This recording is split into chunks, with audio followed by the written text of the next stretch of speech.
Welcome to Volume 4 of The Future of Coaching.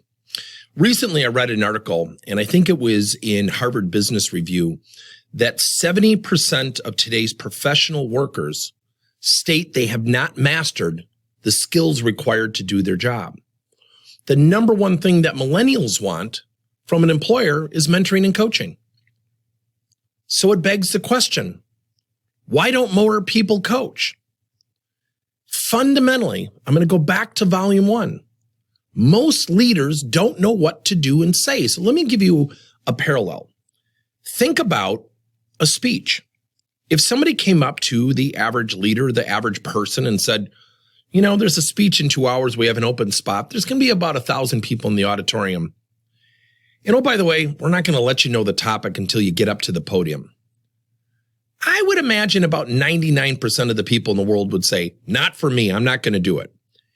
Even though you're sitting down with an employee or a peer, a subordinate, what have you, what happens is people don't like to enter that zone, if you will, exposing themselves for what they don't know what to do and what to say. It's uncomfortable. So sometimes we come up with this classic reason of, I don't have time to coach. I'm going to go back to Volume 1 again. If your people leave, don't tell me you don't have time to rehire people. Of course you do. You got to fill the spot. We have to work with leaders. We have to have a cadence of practice sessions. And I was on a great event, and it was one of the best of an organization called the Talent Development Think Tank, run by a friend of mine, Andy Storch. And Travis, one of our members, led a session, and he used the word workout. He said, look, get rid of the word workshops. Talk about workouts. And when you change your mindset to that, like, what do? You don't drive by the gym and say, gosh, I think I'm going to lose weight today. I was almost inside. No, what do? You go inside, you get your reps in, you lift your weights, you get on the treadmill, whatever you decide to do. But it requires a cadence in reps. We tend to show up and throw up when we're coaching. So again, I'm going to go back to Volume 1. Think about a leader every single day. We have millennials who want to get promoted by next Tuesday. They started 2 weeks ago. We've got people near retirement. We've got two high potentials who don't work well together. We have another department who says we're not responsive in our email communication. And then your people or the leader's people say things like, well, the other department, they don't get along with us. So that's called a silo. Every single day, leaders are required to have conversations with people. So let's go back to the people who are being coached. Let's look at this fundamentally. Who really gets up early in the morning and says, man, I'm going to get into work early today. I cannot wait for someone to tell me what to do. But most leaders do that, right? It's the transition from telling to asking. That's a huge transition. Let me give you another one. Language is powerful. John, you're doing a great job, but the thing that frustrates me the most about you, it's over. You know why? The word but, it's almost like you're apologizing the first part. And by the way, that's gone after the but.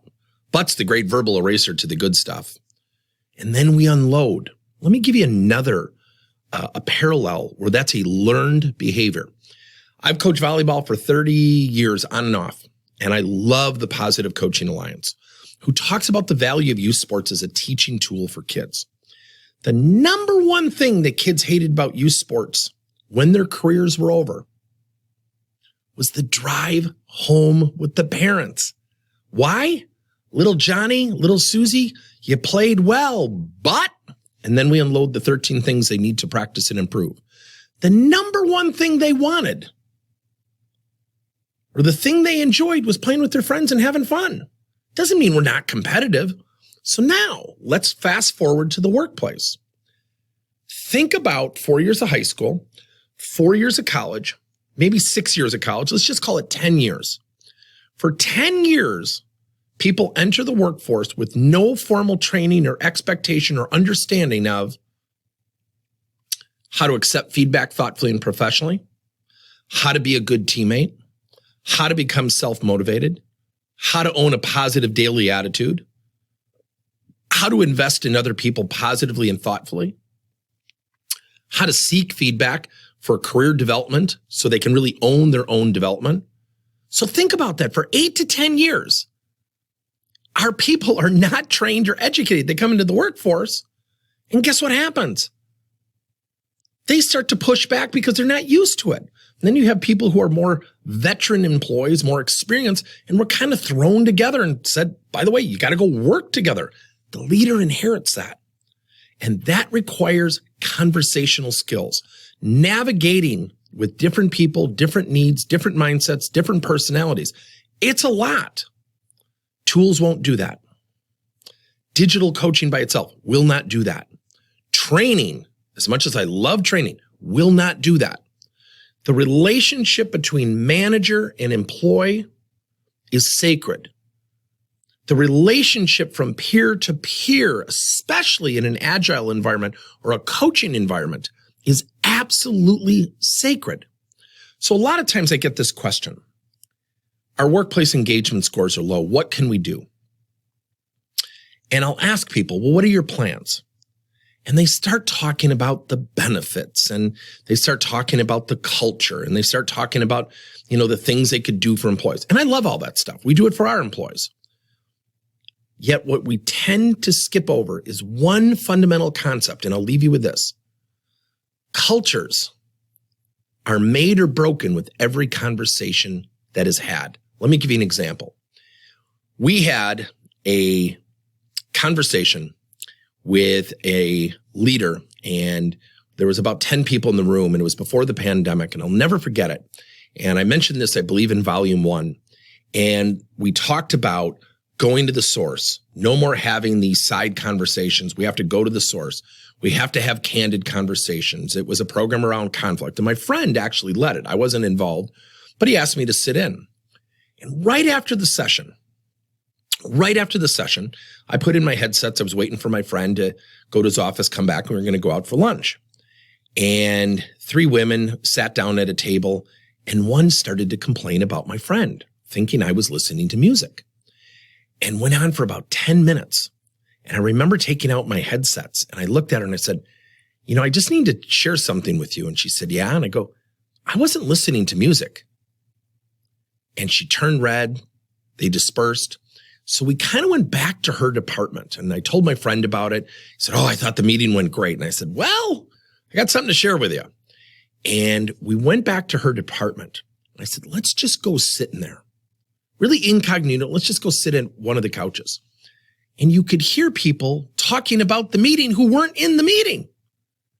She comes out, she sees us, and we end up having a conversation. And she was red, she was embarrassed. And I said, look, let's turn this into a positive. Help me understand. You just attended a session about going to the source.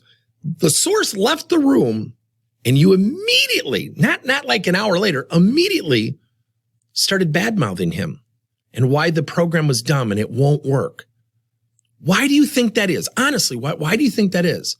And she started talking about all these esoteric things. And I said, no, it's because of behaviors like yours that you just demonstrated. Why did you do that? Help me understand. Where does that come from? So we had a great conversation. You know where it came from? Her prior employer. Every time she spoke up, she was shot down. And I said, well, that's interesting. I said, that gives us greater context to why you did that. So what you did is you transferred what happened to you at your ex-employer to him. She said, that's not what I meant to do. I said, let me repeat it. So you transferred that situation to him. She goes, yeah, you're right. And I said, so now how are you going to recoup this? How are you going to reinvent yourself?